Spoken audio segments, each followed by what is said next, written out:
2009 এর নীতিমালা অনুযায়ী আমাদের প্রতিটা ওয়ার্ডে একজন করে খুচরা বিক্রেতা ছিলেন।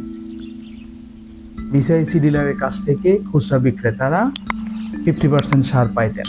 অর্থাৎ একজন বিসিআইসি ডিলারের যদি 50 মেট্রিক টন সারের বরাদ্দ হয়, তাহলে সেখান থেকে 25 মেট্রিক টন সার 9টি ইউনিয়ন ওয়ার্ডের সবাইকে ভাগ করে দেওয়া হতো।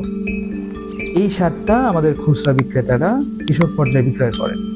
কিন্তু বর্তমান নীতিমালা অনুযায়ী সরকার বাহাদুর এই খুচরা বিক্রেতাদের কার্যক্রম আগামী 31শে মার্চ 2026 সাল থেকে স্থগিত করে দিয়েছেন। এটা সরকার যে নীতিমালার মাধ্যমে আপনাদের নিয়োগ দিয়েছিলেন, আবার সেই একই নীতিমালা সংশোধন করে বা নতুন করে আপনাদেরকে বাতিল করেছেন। এখানে আপনাদের এই সময় এখন যে নীতিমালা বাস্তবায়িত হয়েছে, আপনাদের 31শে মার্চ পর্যন্ত সময় দেওয়া হয়েছে